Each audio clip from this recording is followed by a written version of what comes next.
Thanks everyone for attending today's webinar on recent ERISA litigation and decisions, kind of updates and takeaways for plan sponsors.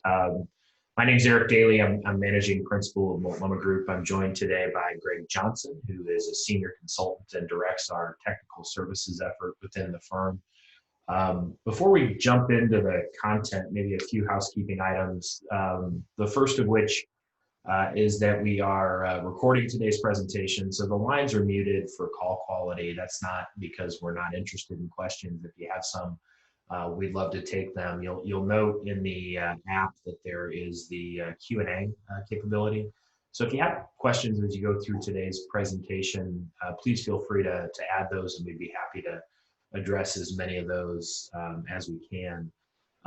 For those that do attend, we'll be sending a link to the recording as well as the materials. So if there's information that you need to share with colleagues or a desire to go back and dig into one of the topics in greater detail, you'll be able to do that as well. And then maybe an apology.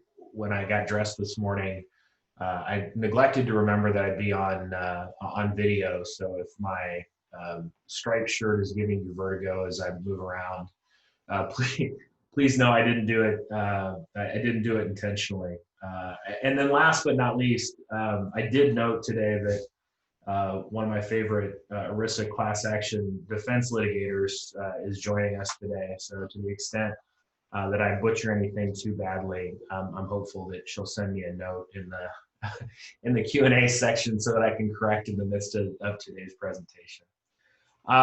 So we're going to split up today's presentation, talk a little bit about some of the high-profile cases from a new litigation perspective, or some that are at least quasi-unique from a claims issue. And then Greg's going to do some updates on some new developments on the higher education or 403B litigation side, and then we'll close it up with some thoughts and comments about where the market may be going from here. Unlike Greg, I'm not an attorney, so when I get to read claims, I read them with a very different, probably, mindset than someone who's been trained and educated in such things. I spent a lot of time reading through the claims in the Turner versus Schneider Electric and Aon Hewitt investment consulting case. This case certainly has a lot of the same claims that have popped up over the course of the last decade or so. But had some unique facets that I thought were at least relevant to share and discuss a little bit in this setting. Aon Hewitt served as the non-discretionary investment consultant up until 2016, at which point they transitioned from a non-discretionary investment consultant to a discretionary investment manager. So for those that work on committees, you've probably had some discussion at some point about this whole notion of fiduciary capacity under 321 versus 338. And there certainly has been, among some organizations, a huge shift away from non-discretionary investment consulting to discretionary investment management. I think there's lots of debate to be had about the relative merits of both approaches. But this one was interesting, at least to the best of my knowledge, one of the first cases that looks at this transition where an organization makes the move from a non-discretionary investment consultant over to a discretionary capacity, because ultimately many of the claims that come out of this case really result or are tied to that transition away from non-discretionary to discretionary. So in making the transition from a 321 to a 338 as part of that process, Aon replaced the Vanguard target date funds with their own proprietary passive target date collective products. Not atypical. Certainly the challenge, of course, is a couple-fold. One is that Aon Hewitt really only had target date collectives going back for about 4 years, and the passive version of those products had even less track record. So essentially these products were new under the investment consultant, or pardon me, the investment manager mandate of Aon Hewitt. And those products were significantly more expensive, about a third more expensive than the Vanguard target date collectives that they were using previously. In addition, over the course of the transition post-2017, additional Vanguard index products were added back to the menu. So investment products that they had prior to the transition in 2017 were then added. However, an additional fee was assessed on top of those products to provide additional fiduciary oversight from Aon Hewitt, so making them effectively more expensive after the transition than they had been prior to. And ultimately, like in all cases, if you're going to make a transition where you're incurring more investment expense, as was the case here, and specifically across an investment mandate where a large portion of the assets are held, which is certainly true of target dates, the challenge, of course, is that if you underperform after that, you've obviously subjected yourself to a great deal of scrutiny. And in this particular case, the difference in performance ranged anywhere from as little as 0.5% to almost 3% in declined returns over that period of time. And in this case, you're looking at a multi-billion-dollar 401k plan. And you look at the claims, this one is more interesting. If you look at a lot of these cases, this was more expensive than that, this trailed that, this underperformed its benchmark type claims. But in reading through the claims in the Turner versus Schneider Electric case, Aon, when they made the transition from non-discretionary to discretionary, ultimately increased their revenue substantially. And this has always been one of the things we talk to clients about is whether the 321, 338 debate is really one driven by trying to help clients mitigate risk, or is it an alternative or approach that allows consulting firms to bill more for the same services that they were providing previously. But in this case, Aon's annual fees increased by over $500,000 annually. And ultimately, the claim is that they clearly were conflicted in making the transition from 321 to 338, that their economic benefit as a result of that transition and the inclusion of these more expensive target date collective trusts was not one that could be done without some bias. They also had some share class challenges or changes in share class. Vanguard's the record keeper in this particular case. There were investment products or collective trust versions of products being utilized that weren't available in the Schneider Electric plan despite its size. And then ultimately, Aon was allowed to receive greater compensation in the DC plan. One of the interesting things, and again, one of the things that we talk to clients about, is in this particular case, Aon's relationship expanded pretty significantly beyond just working on the defined contribution side. They did the direct healthcare consulting for Schneider Electric. They did all the investment consulting relative to the pension plans. And one of the, again, there's a lot of reasons that this could have occurred, but one of the more damaging allegations is that Aon was allowed to increase their investment revenues off the defined contribution plan. And that result of that was that they incurred declines in revenue on the pension side. They specifically referenced that in 2017, pension consulting costs went down by 38%, and in 2018, they went down by 79%, roughly equivalent to the period of time where ultimately Aon was significantly increasing revenues on the defined contribution side. There's a million reasons that that could have occurred, but again, the timing of it certainly creates a set of facts that's going to have to be addressed, obviously, by the courts. There was additional claims relative to some of the other issues that we've been talking to clients about, specifically that in this case, Vanguard and Schneider Electric had allowed Vanguard to utilize a managed account solution for participants within the plan, and that managed account solution run by financial engines generated more than $1.3 million in annualized fees for participants. And again, we've been talking about these potential conflicts or ancillary revenue sources for record-keeping organizations, and this is one that we think is certainly rife for potential review. The notion that these more expensive solutions are being targeted to a subpopulation, thereby generating pretty significant revenue flows, especially when you compare it to the general cost of providing record-keeping administration and compliance services to retirement plans.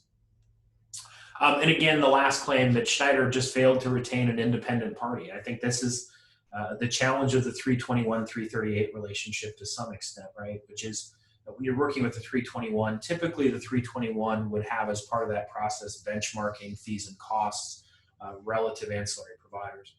In a 338, I think you inevitably become kind of a bundled solution with the record keeper because they're the ones providing record keeping services to your collective trusts. And thereby having a truly, or at least what would be perceived by a participant to be a truly independent fee benchmarking process could potentially be more difficult. One of the things that they popped up, obviously, in this particular document, this goes back to 2012, and I think it highlights some of the concerns that we've had with managed account solutions. So if you go through the claims in the Schneider Electric case, the claims center around the fact that in a managed account setting, the customization of the managed account solution is only as good as the inputs that ultimately a participant might include in that solution. And that there's very little data to support that participants who utilize managed accounts actually endeavor to add the additional data or maintain the data that would customize those allocations.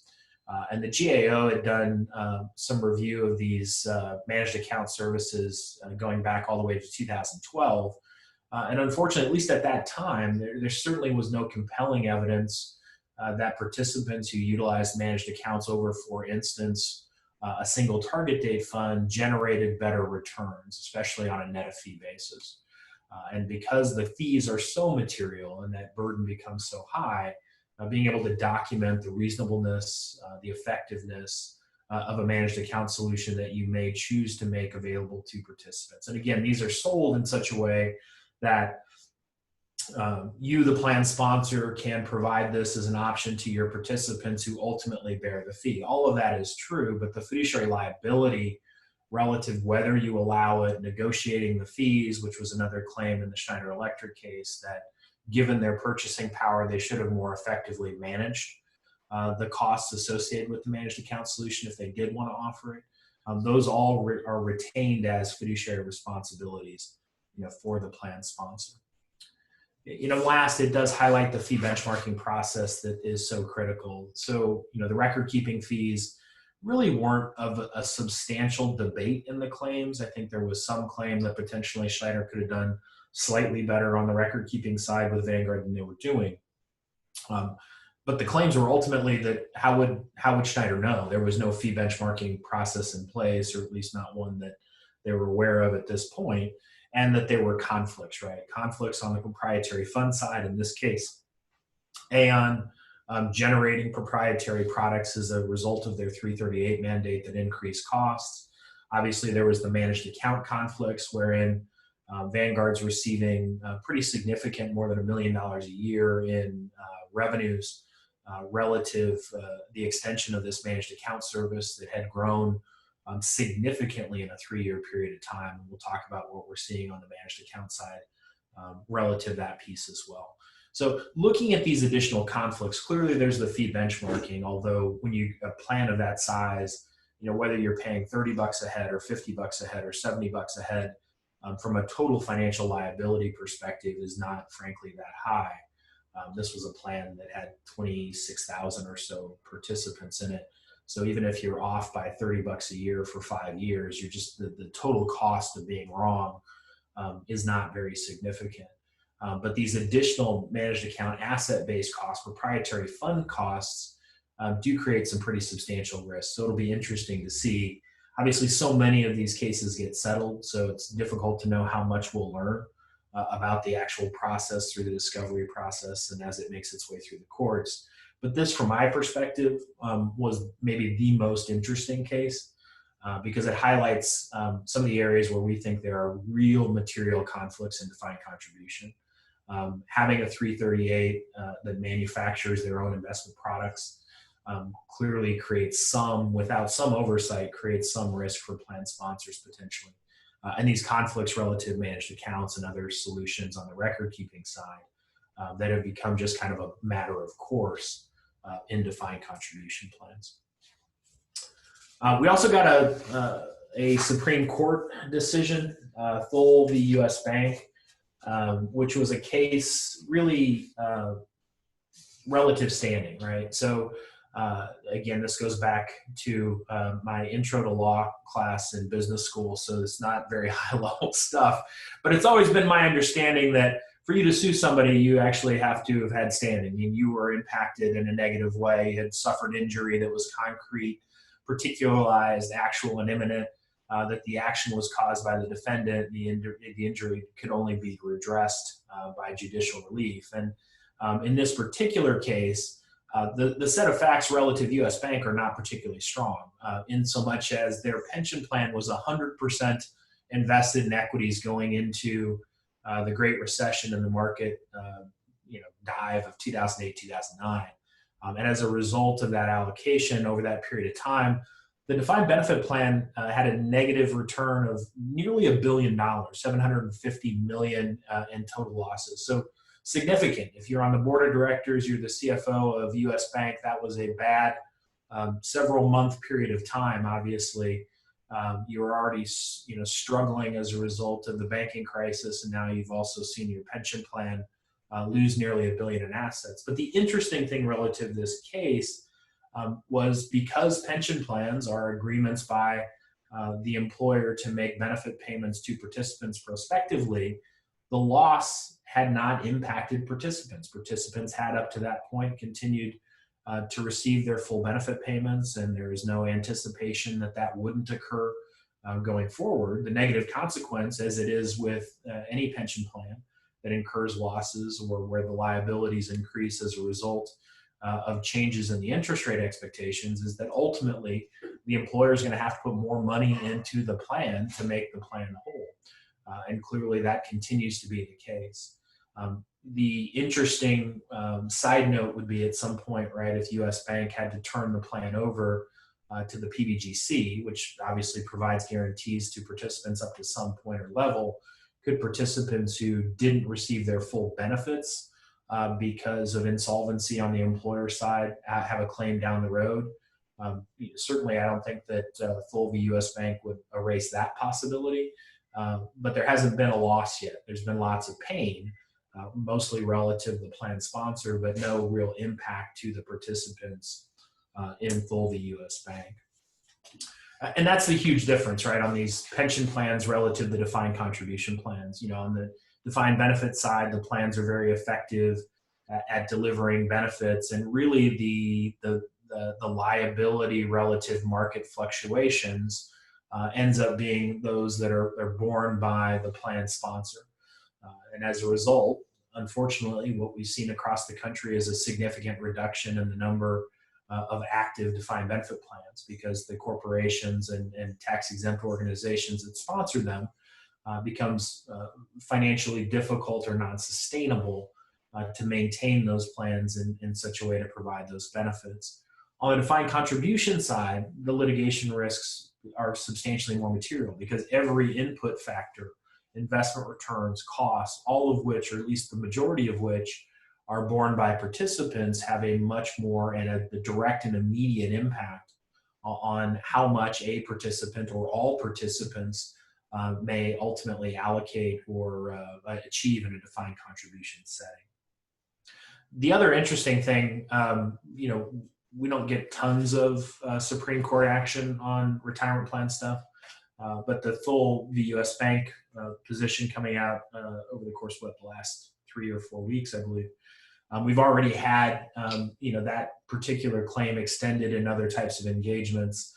So, for instance, in the Columbia University case, there's been a subsequent claim now made by the defendants that the Thole v. U.S. Bank position may impact the size or the legitimacy of the claims group in that particular case as well. So I haven't seen any direct arguments in the Columbia case relative to the Thole's decision. We'll expect to see, obviously, defense counsel trying to determine ways that that particular opinion may be more broadly applicable in a way to fend off some of the legal action from Schlichter and other like firms in the marketplace. The other one that I found interesting was just the cases relative the ADP bundled retirement solution that they provide to smaller organizations as part of their payroll consideration. So there were two cases brought against ADP and the investment consultant, in this case NFP Retirement, that serves as the 321 for that particular plan. The plan's large, 114,000 participants, 4.4 billion in assets, but that covers really thousands of organizations. So this is a plan operating under a PEO outsourcing arrangement where essentially ADP is providing all the benefits administration, HR outsourcing, and the plan is provided as a portion of that ADP total source solution. So this really, while not directly a PEP case because PEPs aren't available, speaks to the MEP case, right? The notion that the problems relative small plan coverage can be solved by allowing the private sector retirement industry to generate solutions, because this is what this is. It's intended to be a broad source solution for small employers to have a 401k that works effectively. But I think the challenge continues to be that at least among private sector retirement solutions, the conflicts become problematic. So if you look at this particular case, the total fees ranged on a $4.5 billion case, somewhere between 65 and 78 basis points. Record keeping, depending on the year, ranged anywhere from $80 to $125 per participant. And the plan was routinely using more expensive share classes. And in this case, the allegation was that the record keeper, in this case Voya, is receiving the revenue sharing off of those more expensive products. And in addition, that Voya, as the record keeper, was provided preferred shelving space for their target date products within that menu. So allegations relative to NFP, who served in this case as the 321 to this large scale solution, as well as to ADP for bundling it, and Voya as the record keeper to the plan. So again, highlighting the problem that at least we see in the small micro plan market space, so plans with less than 100 participants. The issues relative that market continue to be ones of coverage, where plan sponsors, because of the regulations and just the administrative work necessary to maintain a retirement plan, are frequently not providing participants a corporate sponsored defined contribution plan. We've seen the states move quickly to try and develop solutions wherein the state can have an IRA program or some other form of automated deferred savings solution. But in the small plan marketplace, we're still seeing an environment where retirement plans are sold and not bought. And by that, I mean that some organization or person is having to go to an employer and make the case for why a retirement plan is appropriate. And ultimately, that carries a pretty substantial cost. To go out and talk to folks that have effectively zero in accumulated savings, when those get sold, ultimately the back end of that is generally a large number of parties who are bundling small solutions to try and drive large revenue flows. So those private sector solutions, the coverage, continue to exist. I think we did a blog post on this that goes back really shortly after the passage of the Secure Act, which was designed to try and address some of these coverage issues. I think ultimately bundling, whether in a MEP or PEP, those cost savings continue to be overblown. So if you look at a solution like the one we just talked about, that's somewhere between 65 and 85 basis points, I believe that many organizations could probably find that same solution if they bought it as a 30 participant plan, as opposed to bundling it as part of a $4.5 billion solution. What we continue to see, frankly, with the reduction in investment management costs, is that getting institutionally priced investments doesn't necessarily require billion-dollar asset pools. Our organization, employs about 24 folks, obviously has a relatively small 401k plan, but our investment costs are routinely less than 0.25%, despite the fact that we don't have $1 billion in asset purchasing power. Participants drive expenses ultimately far more than the number of plans. So whether you have 27 plans bundled up or you manage your independent plan, the cost of generating things like 5500s continues to be very inexpensive as more and more organizations automate that. And I think from a fiduciary liability perspective, the concerns continue to be garbage in, garbage out. If you're a small employer in a MEP or PEP setting, your ability to affect change is obviously reduced. You can kind of come or go. But in addition, you've got a large number of employers putting bad data into the system. Because plan operations happen outside the record-keeping administration system. Plan failures happen because we're using the wrong definitions of compensation, wrong definitions of eligibility, things that were not going to be addressed by a retirement plan provider. And then ultimately, whether you're a small provider electing into a large solution like the total source solution, or whether you're a Schneider Electric opting into a 338 solution with a large organization, employers still have a responsibility to monitor their vendors.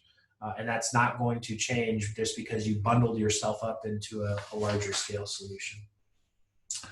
So maybe with that, Greg, I'll throw it over to you to talk about some of the 403B stuff. Yeah, sounds good. Thanks, Eric. I'm going to focus largely on what's happening in higher education. So there's some 403B lawsuits that are more related to healthcare. Those aren't really part of what I'm updating. Just overall in higher education, there have been about 20 lawsuits. All of them are against large private universities. And just a quick rundown of the status. I think 6 have been dismissed. 4 have been partially dismissed. 5 have been settled. We'll talk about one of those in a minute. 4 have not really, we haven't really seen any formal action taken. And there was one that went to trial, which was New York University, which that was decided a couple years ago, but I've got a couple slides on that because I think it's sort of interesting to see the outcome when you have a case that's actually been litigated. In the last 2 months, there's been a little increase in activity. And the first one is this new case that was filed against the University of Miami, filed April 29th, so just recently filed. Again, all of these are filed as, expecting to be class action lawsuits against the university for a breach of fiduciary duty under ERISA. These are typically very large plans. In this case, Miami had over $1 billion in assets. During a majority of the time, they were offering 6 retirement plan providers and 390 investment options. And that's really where sort of the heart of the allegations go. I think it should be pointed out, almost all of these plans, if you looked at them today, you would see that they have all undertaken some degree of what I often refer to as plan modernization, where they've taken some action, gotten a little more formal in their oversight. So it does appear today the University of Miami has moved to Fidelity as a lead provider, also offering TIA annuities, but really just those 2. And then they have about a lineup of about 20 investment options, offer a suite of life cycle funds and a brokerage window. So a lot of the allegations are regarding the entire time period in question, which is about 7 years. So a lot of the allegations go back further than sort of what the plan looks like today.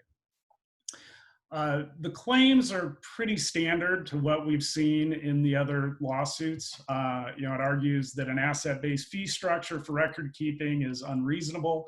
The thought is that as the assets increase in the plan, the record keeper is getting paid more money, but isn't necessarily doing any more work if the number of participants hasn't changed. So there's a strong argument there. They calculated that the current fee is about $100 per participant. Even though they're doing it asset-based, they calculated that into participant numbers. And that a reasonable fee would be closer to $35 per participant. And then also, like I said, they argue that it should be a flat dollar amount. Pretty consistent argument is that using multiple vendors results in higher cost to the employee, that if they just went to one sole record keeper, they could negotiate a lower cost. Pretty standard argument is that the number of funds is excessive. In this case, it is being argued or being claimed that there's no way that any committee could really oversee 390 investment options to determine whether they're appropriate for their plan participants. There's some assertions that some of the TI investments are improper, that CREF stock and TI real estate have underperformed their benchmarks and that they're using improper benchmarks, and also that some of the distribution requirements surrounding TI traditional make it an inappropriate investment. Pretty standard argument in these is that they didn't go to RFP often enough to obtain a low bid, and then also that the loan process used by TI and VALIC was improper. Both those companies use what a collateralized loan process, where rather than a typical 401k plan, the individual just takes the money out of their plan, out of their account, and pays it back. In this case, TI and VALIC move the money over to their general account, and then the individual pays that back. So that one, again, nothing particularly surprising compared to the others. I think that's pretty standard. The other one that was just recently settled in April of 2020 was the Emory University case. This also remains pretty much in line with the other 4 or 5 that have settled. The case was filed in 2016. The settlement agreement filed April of this year. Prior to the settlement, the court had already dismissed the claim that Emory offered too many fund options. So similar to Miami, there was a claim that the number of fund options, essentially paralyzes individuals from making decisions. But the court had already dismissed that. They went into mediation about a year ago, I think, and then announced this settlement. So as far as the terms, again, these are becoming standard, what we've seen in several of these, perhaps with the exception of the amount. This is one of the larger ones. Emory University is going to pay $16.75 million. And then there's several requirements that they have to do relative to the plan. So they have to retain an independent consultant within 90 days. They'll have to issue an RFP within 180 days. And then over the next 3 years, they will continue to provide the plaintiff's counsel with certain plan information around the investments, the fees, and any IPS that they have. Another sort of standard that we're starting to see pop up in these settlements is a prohibition for record keepers using any employee data to market non-plan products.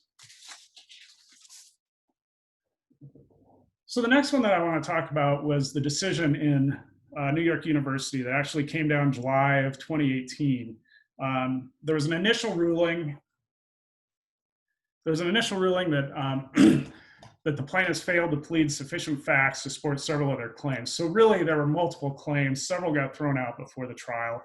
The first is that the record keepers required plans to retain certain investments. In this case, that would have been TI traditional, CREF stock, and the CREF money market, and that it was imprudent to contract with TI as a record keeper.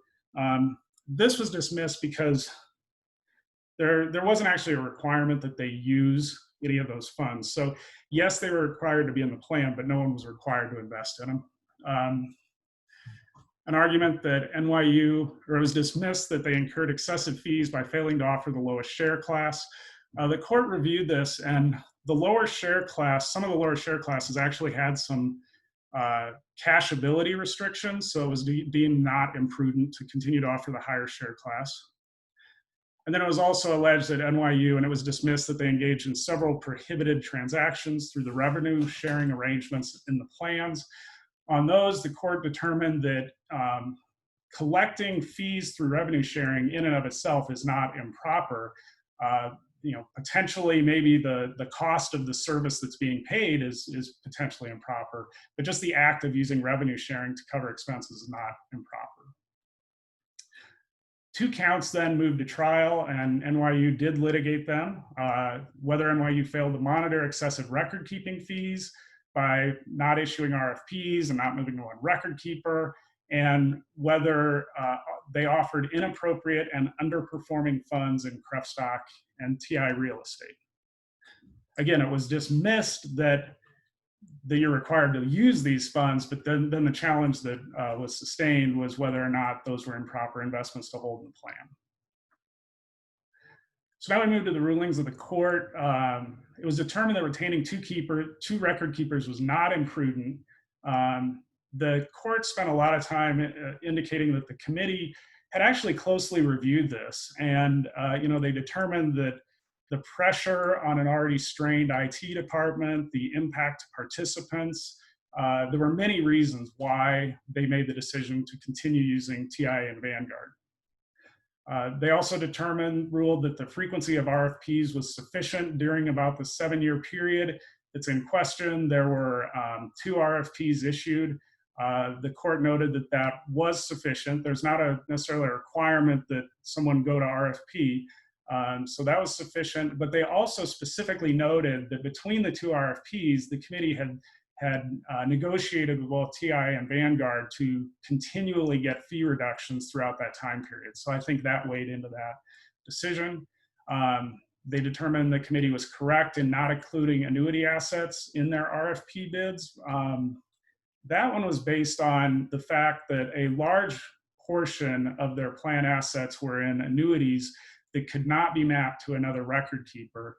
The plaintiffs argued that that money should be counted because then the bids would have been lower if they had included that money, but the court determined that since the money wouldn't have been mappable to another provider, it was appropriate not to include those.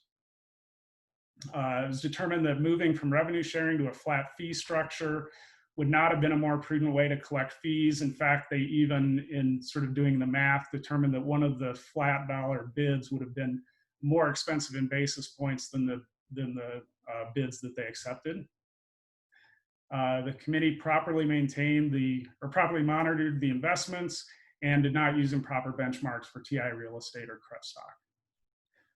Now, I think the next slide goes into more of the sort of the factual basis, which I think is interesting because the court, while they did find completely in favor of NYU, did find some issues, especially within the members of the committee, that were probably cause for concern and probably made the decision a little tougher. So the investment committee was formed in 2007, and then they hired CAMAC as an investment advisor in 2009. It was very clear that they held quarterly meetings throughout the entire time in question and reviewed the investment options and things like that.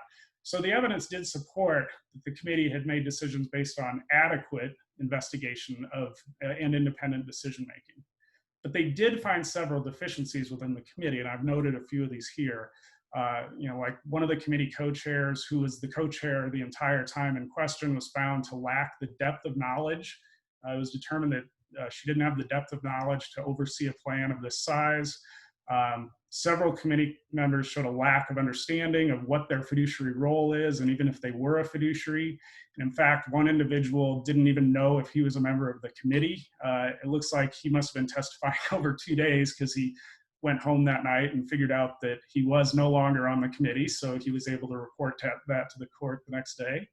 And also, with the exception of the CIO, several committee members stated that they did not seek to verify the quality of the investment provider's advice and just simply relied on it. The CIO was really sort of the savior here, I think. The CIO came prepared and questioned in detail the recommendations of CAMAC, and it appears that hardly anyone else on the committee did that. But I think it points to the importance of not only just blindly accepting some advice that's given to you, but also making sure that it's noted in the minutes that the questions, what the court was really looking at was whether or not the committee established some degree of independent decision-making when acting on that advice.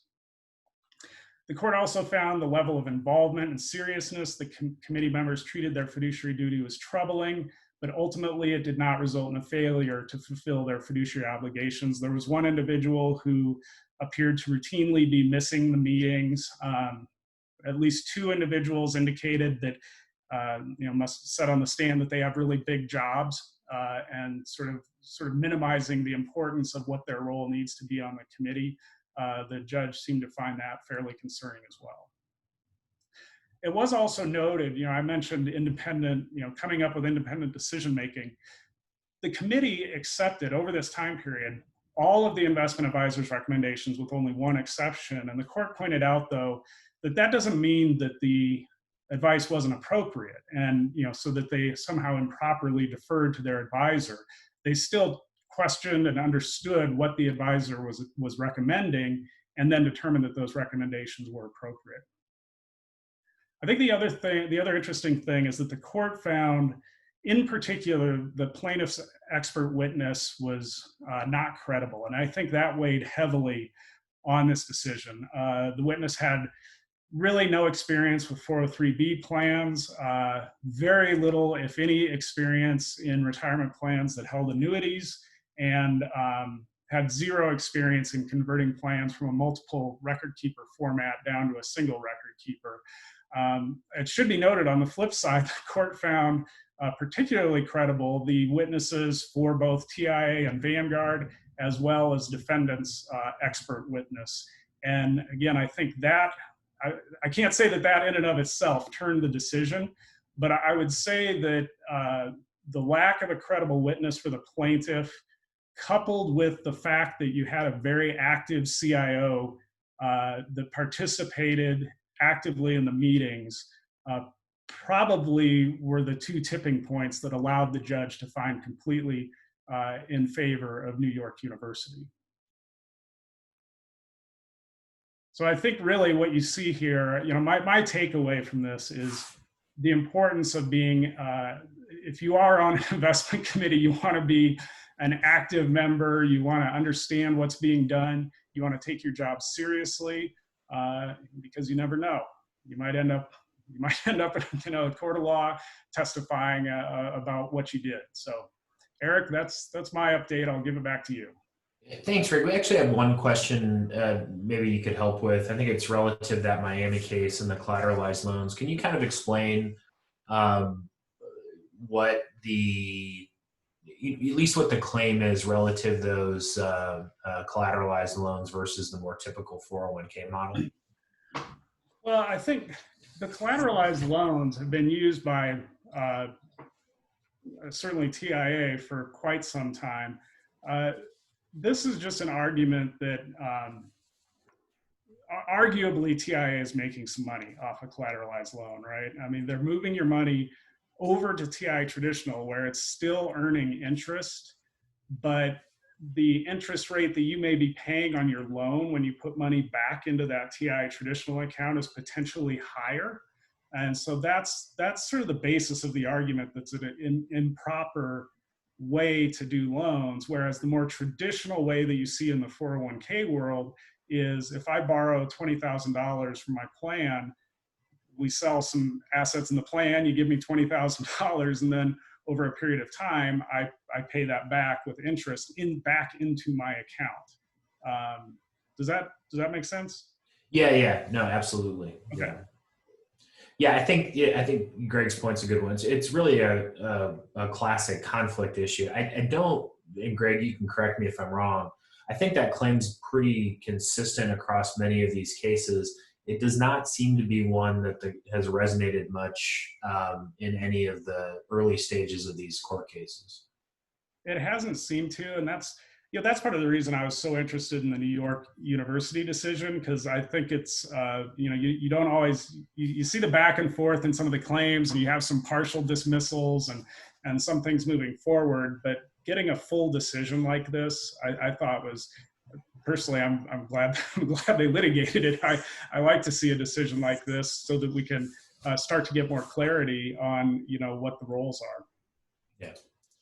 Yeah, I think that's a great point. I think we continually, it's very understandable that why any defendant might choose to settle one of these cases. A, they probably have insurance that's going to pay a decent sized chunk of the settlement, if not all of it. B, it just takes it off of their, things they have to deal with, especially at a time like this.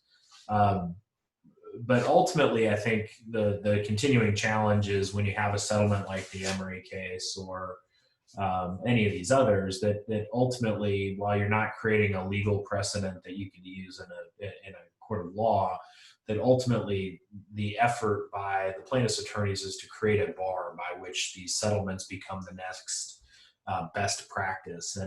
And frequently, I think some of the terms and things that they're agreeing to would appear to be excessive, right? And they may be necessary to get the case settled, but I'm not sure that they have any correlation to what a well-run process would outline. And maybe as we close up today's presentation, one of the things we wanted to talk about a little bit is where we see litigation moving toward. I think I posted something on this the other day, right, which is that Schlichter, who's one of the primary, certainly the largest of the plaintiffs' firms for ERISA litigation currently, is a successful firm, right? They've been able to garner settlements across a large number of industries, a large number of cases. I'm sure that the attorneys there are well compensated. They probably have a great benefits package. But well-run organizations get smarter over time. And it would not surprise me, and I think we should all expect that same would be true of good plaintiffs firms, that as they test these concepts and these arguments, as they test even expert witnesses, back to Greg's earlier point, they will learn and get better. And I think the challenge then is not necessarily to look at these cases and say, well, are there any issues relative Schneider Electric or the NYU case or the Miami case or the ADP True Source case that I should be worried about relative to my plan today? Certainly that would be a good first step for any organization to go through. But I think realistically, one of the things you should learn from the Miami case is that when you're in a class action litigation setting, it's not really an issue of where you are today. I think ultimately you're looking back 3, 4, 5, 6 years and saying, what issues did I have during that 6-year period of time? Or the way that I would transition it to a client is, what issues are occurring today that may not look as good with the benefit of hindsight 6 years from now, right? That's the true test, because as these firms learn and refine their arguments, the question is not how am I doing today relative to these cases. The question is going to be 6 years from now, how is what I'm doing today going to look given the direction that the marketplace is moving in, and what risks should I be aware of? And I think ultimately, as we see developments in the market, there would appear to be 2 to 3 that would be impactful. Clearly the notion of cross-selling. If you go back to the claims in the NYU case that NYU or Miami should have been record kept at $35 a year, $35 a year is less than I pay for my Dollar Shave Club subscription. So the notion that an organization could be providing record keeping, administration, a full call center, financial wellness benefits, all of those services at $35 a head is probably indicative of a reality that many providers are not in the marketplace to earn $35 or $50 or even $100 a head, as was the claim in one of these cases. And that ultimately, the real revenue opportunities for record keepers and administrators may come through the cross-selling of other products and services. Could be managed accounts, could be IRAs, could be annuities, could be other outside plan entities. But if you look at the Vanderbilt case, the Johns Hopkins case, the Northwestern case, the MIT case, all of them had some claim of cross-selling as a fiduciary breach. The notion that you, a plan sponsor and fiduciary, gave the data of your participants to a multinational financial services company, and that they use that data not necessarily to just administer the plan, but instead they use that data to solicit and sell products and services. I think that claim set could have broad applicability.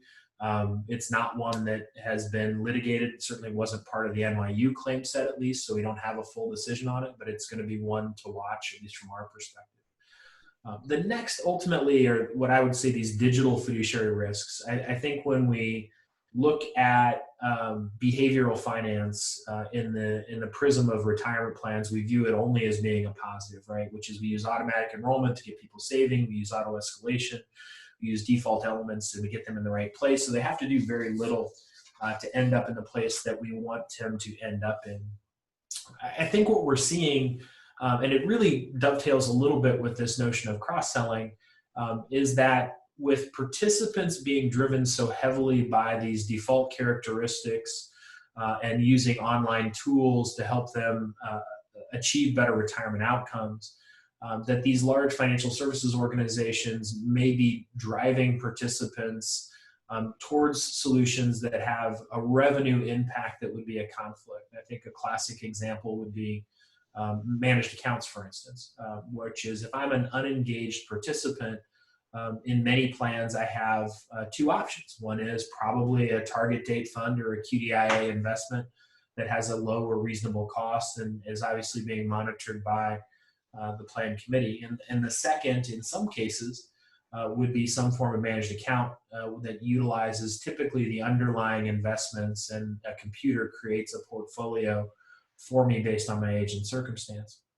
The difference between those two solutions is that one of them incurs additional fees for the plan participant. So how do I present, if I'm a record keeper, how is that information being presented to participants, and is it being done in such a way that would cause the participants to more frequently select the more expensive investment option? So I think there continue to be risks relative the failure of plan sponsors to evaluate how information is being conveyed to participants. And I think the primary way that information is being conveyed to participants at this point is via the web, via online app tools. And I think that's a very new and emerging area to look at as we move forward. Because if we look ultimately at the financial services industry, and I don't think the financial services industry does this because they necessarily are in the business of exploiting people or per se necessarily bad organizations. But it is certainly much easier to make money exploiting the irrationality of participants that we all see and that evidence supports than it is to try and eliminate it. And I think that is the challenge, is each time we create more complexity in these defined contribution plans, the complexity leads to more revenues for the manufacturers, likely at the expense of simplicity and a reduction in fees for participants. So as we look at that messaging issue, I think we see it everywhere, right? It's nudges into annuities, it's managed account activity, it's why the 4% rule won't work for distributions. There's a number of things that are being communicated as being facts that I think at this point are not yet facts. And I think we need to be careful about how much breadth or how much latitude we give providers in managing all of the messaging relative to our retirement plan. Because it's very difficult for an organization that's philosophically wired a certain way not to convey those biases to participants, even if they don't necessarily conform to the biases of the committee that manages these plans.